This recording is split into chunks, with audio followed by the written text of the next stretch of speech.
Right, press review this morning. We begin with the Standard newspaper. Let's see what we have for you here today. The headline, champions share secrets to success. So if we were in this list, we would now be discussing what is the secret to success. Stars speak on how they prepared for the 2013 exams and future plans. It is that moment now to reflect back and, of course, to inspire others as well, James.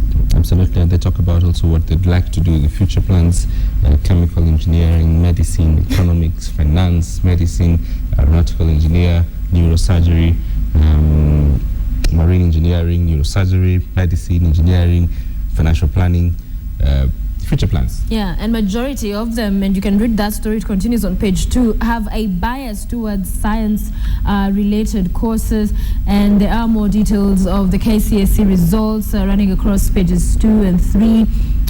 Top performers eyeing engineering courses. Never say die. Dream comes true for mother of 3 after scoring A-. And it's at this particular time when you get to hear amazing stories of those who really worked hard, and it just show hard work pays no matter where you're from. That's a very fascinating story. I mean, just Sister Lupita, you know, no matter where you're from, your dreams are valid. Are valid, I know. Yeah. It's awesome. Yeah, so that's a fascinating story that it just humanizes, you know, this whole process and gives you the reason behind determination and passion that you can do it. You can do it. Yes, you can. Absolutely. Page 4 in the Standard today, and we spoke to Catherine earlier about this, the ongoing cabinet retreat that's in Nanyuki. And now there's a report that's saying Uhuru could have flouted the ban for state meetings. And this report by Alphonse Yundu says that circular by Treasury had directed government departments to hold retreats in state-owned institutions. Of course, the Mount Kenya Resort or other country lodge is not a government institution. So this should be interesting.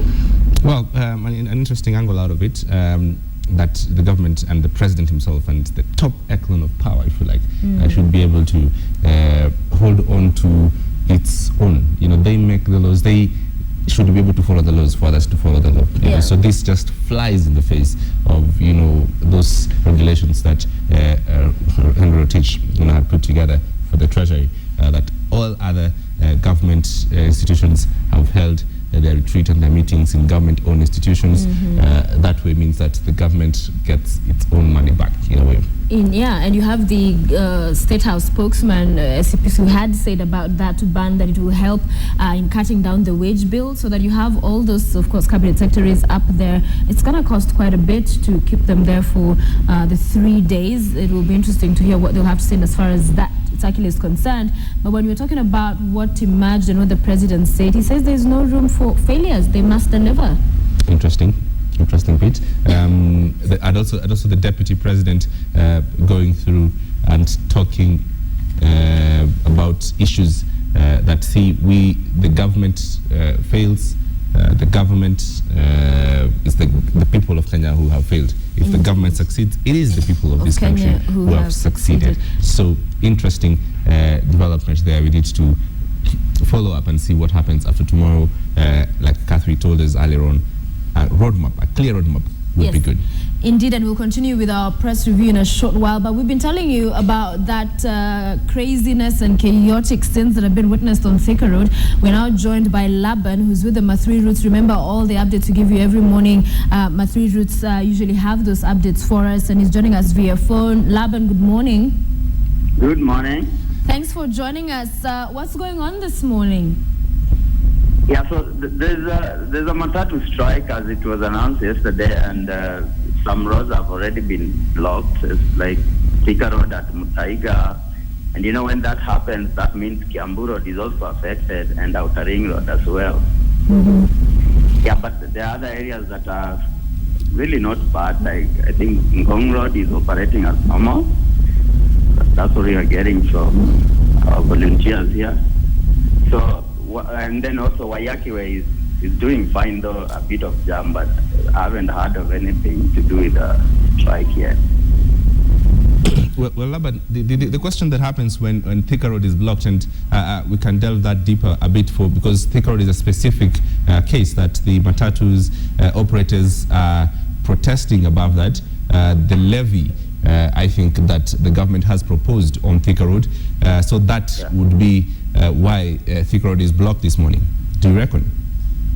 Yeah, I do, because initially, as the reports came in, it was people are saying, "Oh, it's the parking fees in town," but I guess that the truth has come out. It's actually the levy on Thika Road, and that's why Thika Road is the most affected. But when Thika Road is affected, so talking of Kiambu Road, Limuru Road also joining Thika Road, Outer Ring, all those are now affected also.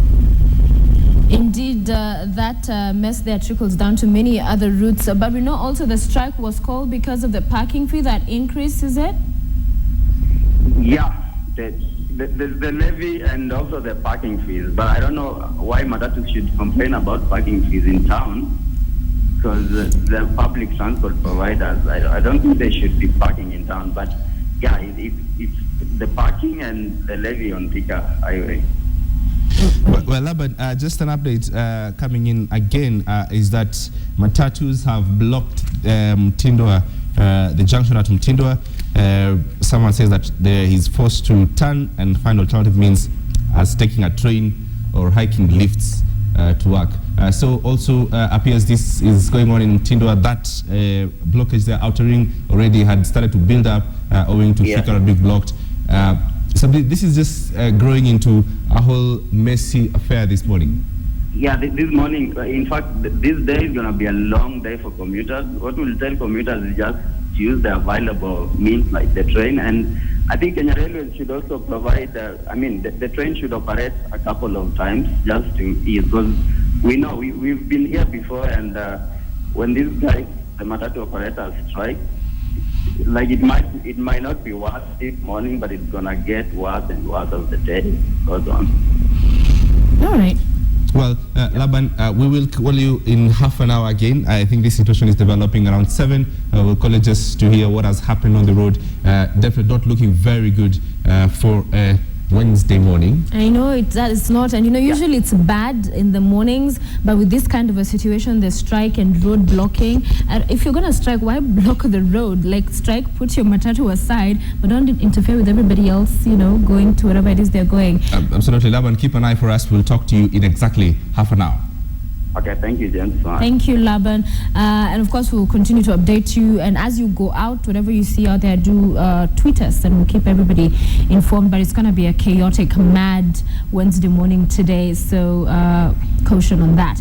Officers under probe of 0.4 million shillings heist is also another story you'll find inside the Standard today, and the governors to discuss threats to devolution on page 9. Indeed. That's all coming to hot on the heels of the last 2 or 3 weeks, where the Senate and National Assembly has been going on and on about clamping down the governors, and I mean this coming out from the impeached Embu governor Martin Ombora. So it's developing its whole sequel, of events. It is. It's a whole series unfolding, and it's interesting that for each of these bodies, they will argue that it's devolution that is under threat, even when the questions are on accountability. But it's a story we'll continue to watch for you and bring you developments. Also inside the Standard today, the extra pullout headline is medical tourism and local cancer patients find solace in the East. Details are on page 2 and 4, and other stories, of course, including Lupita inside there. And also in the extra, absolutely pressing side mirrors. Well, this is an interesting story. It happens all always too often. When you park in town, especially, someone feels that they need your side mirror. I don't know. But it's with certain cars, right? Not all kind of cars. Absolutely. Yeah. So if you're driving the common cars, yes. if you like, so it happens a lot. Novel ways to fight Kalazar. Yeah. And KCAC down memory lane.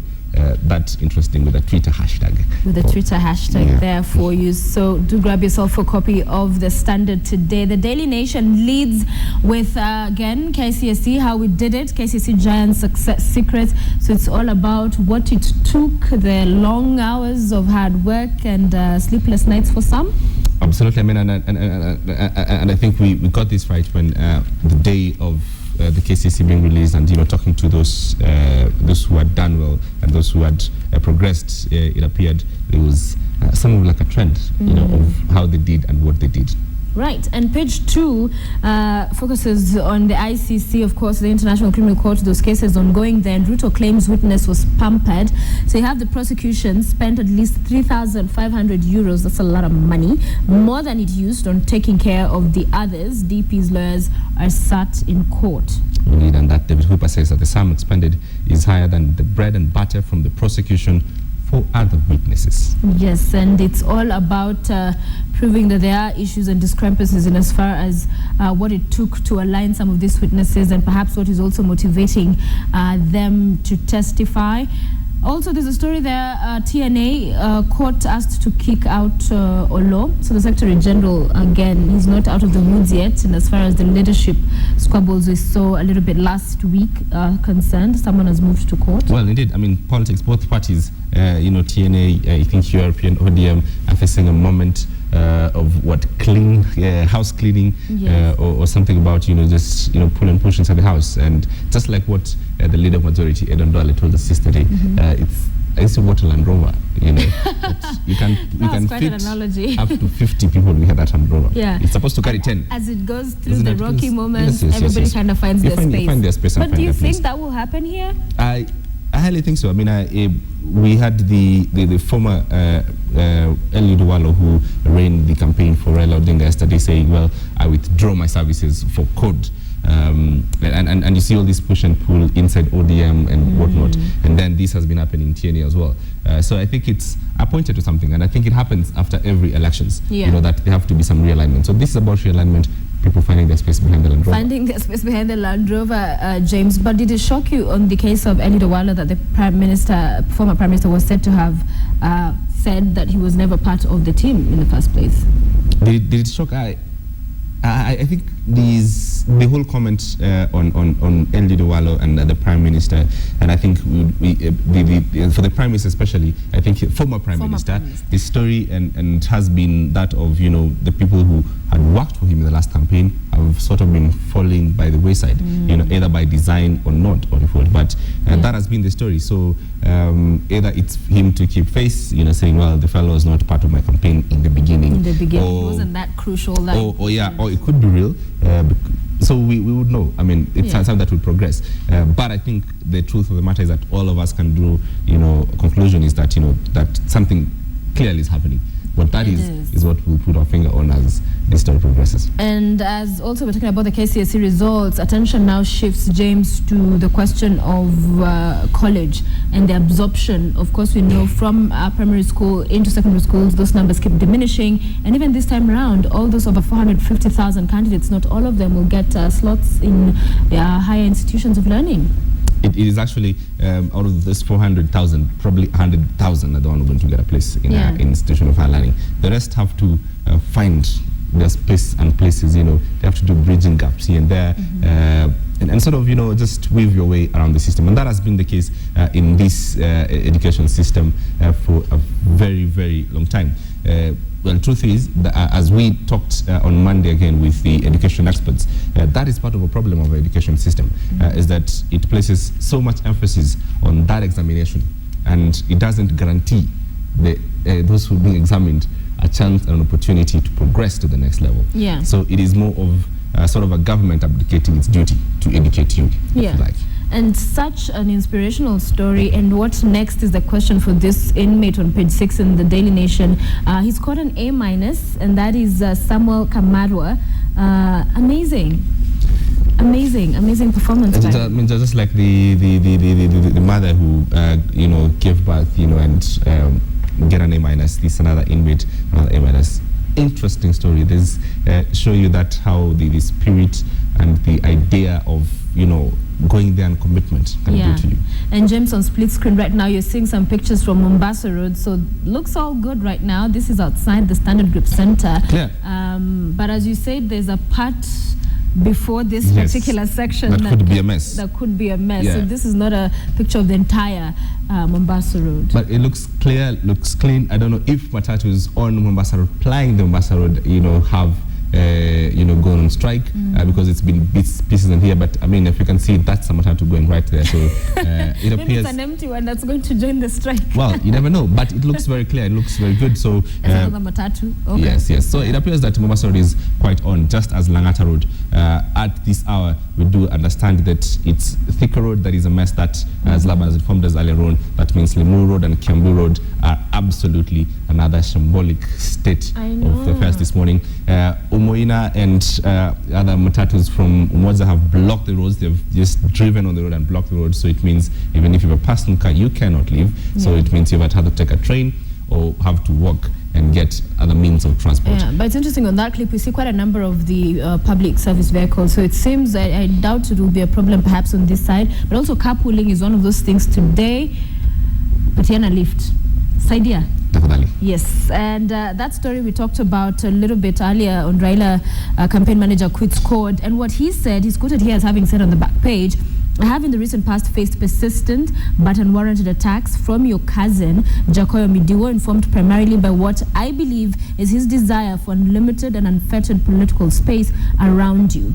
And this also brings into focus, and there's been articles written by analysts, James, about the people around Raila Odinga, his co-advisors, the people he listens to.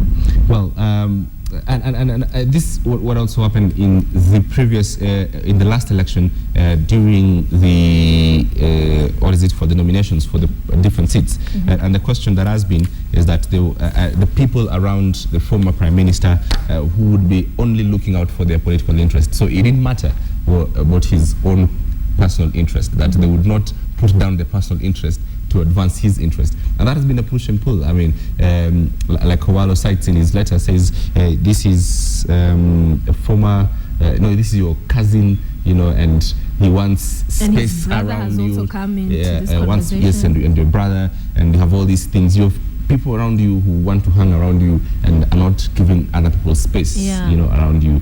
And that's, I think, has been a story about the former prime minister. So that has been his Achilles heel. He either, will sink or swim with this because this appears to be in this year. And after this election, it has been clearly very pronounced. So this appears to be his political battle of sorts. To the Star newspaper this morning, the Star does lead with that story we mentioned earlier in the Standard on the cabinet defies Rotich on cost cuts. So they're out in not a government institution. They're in a hotel, and quite a number of them. It will be good to see if at all any statement will be coming from government in as far as that is concerned. But another story here is on a poll that was conducted, and trust has dropped in Uhuru, Ruto and Raila as well. So Kenyans don't trust these folk as much as they used to. And I think that's another classic case of what happens after the elections. We promise, you promise so much. We promise we'll bring you the heavens, promise that God is going to be next to us, and all these things in times of politics. But the reality is, after you get into government, things are a bit different, and you have to manage expectations. And I think that would be the case for Jubilee and President Uhuru Kenyatta and Deputy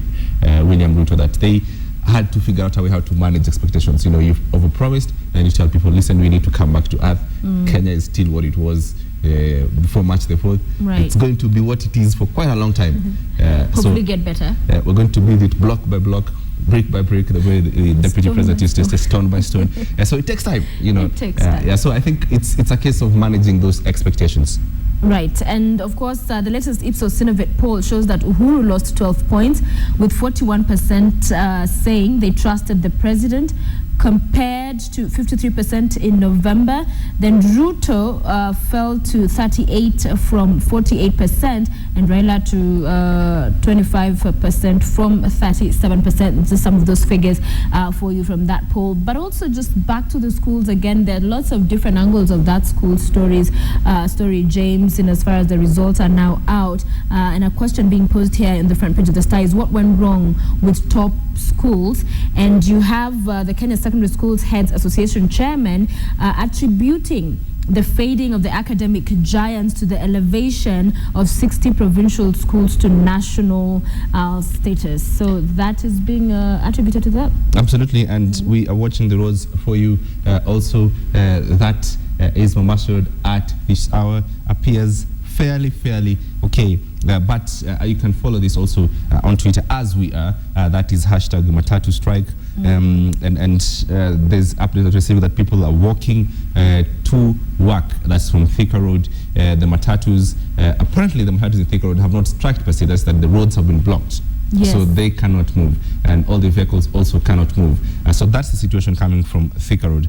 And an update here from Humphrey Wainaina says Route 105 is operating just as normal. Humphrey Wainaina giving us an update from there. But the whole issue and the whole story about the Matatu strike, it's issues that have been about, parking fees in town, issues to do with Thika Road levy and fees and all these things. So it's about a number of issues that the Matatu operators feel is, jeopardizing their business, and this they feel is the best way to address this issue. So if you're still at home or you just left the house, you can keep tabs to that Matatu strike. Tell us where you are.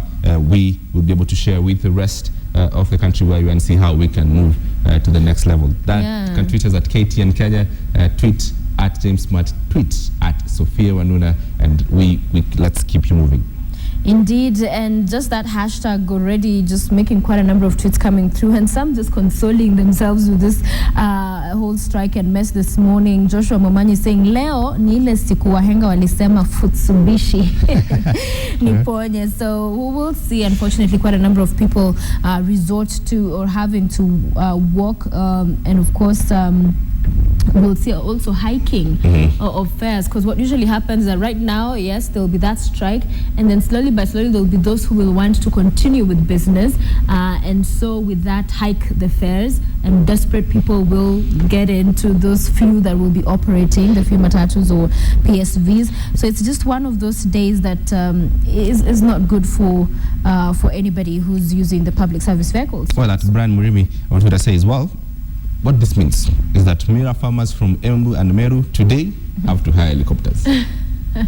But that's another angle that you'd want to look at it, because they actually use Thika Road. Yes. If you've driven on Thika Road and see those vehicles flying past you, and a very interesting way to look at it. Interesting way to look at the Matatu strike. So it appears that the roads quite messy this morning, all the way from Outer Ring Road, Chogo Road, and Juja Road, and indeed Thika Road, which is the main father of all this traffic today. So the roads are quite heavy. It's difficult that the Matatus in these places have decided to withdraw their services. The people are looking for other options, to travel. But pictures on your screen, Mombasa Road live at this hour. The roads are fairly clean, so you'd want to wonder if the Matatus are operating.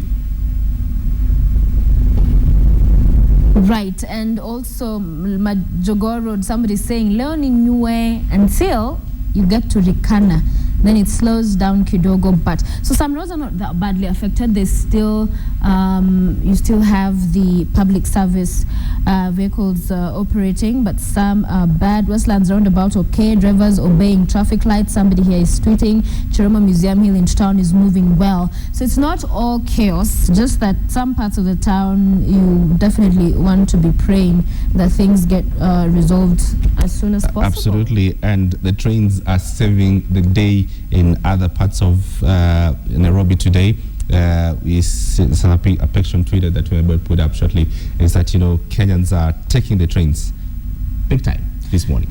I know, the trains, and we need more of them in many more different parts of the country, because then people would not get into panic mode in the morning when this kind of news breaks of Matatu striking and also blocking of roads. It will definitely be a mess. Hopefully bosses will be more understanding, and some may use this excuse to miss work or even class. Absolutely. So of course we are watching this situation for you as it unfolds. Remember to tweet us if you're going out to the roads, see something we should share with everybody else. Would love to do that. At Sophia Wanuna, at James Smart. As we continue as well with our press review this morning, EACC suspends Port Authority boat tender.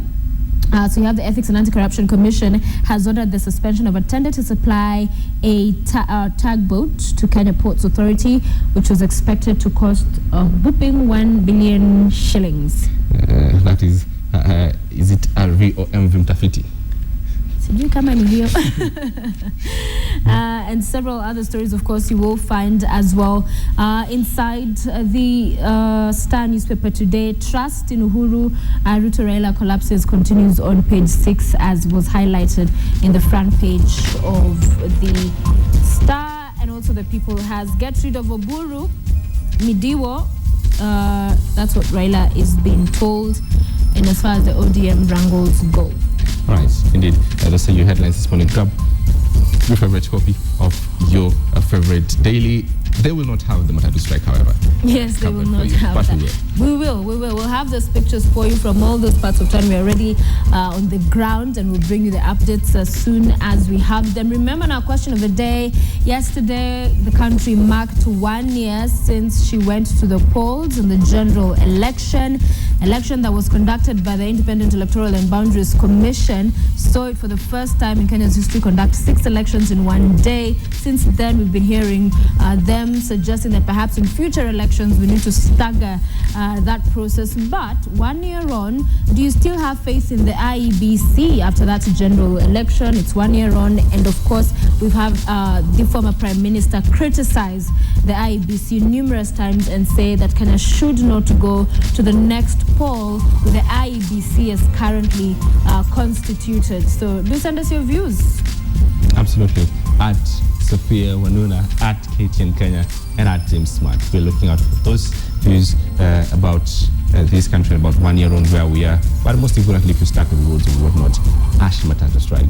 Give us an update and we were to tell you where you are and what's happening on that road. Indeed, the newsroom is a segment that we start today. We'll be talking to Frank Otieno, Clay Muganda, as well as Paul Wafula. Those are journalists, and we'll be looking at the stories that were covered by the various media, whether it's print or broadcast, how they were covered, the questions that were raised, why the stories were covered the way they were. You definitely want to stay with us for that conversation. Don't go away. Stay with us right here on KTN.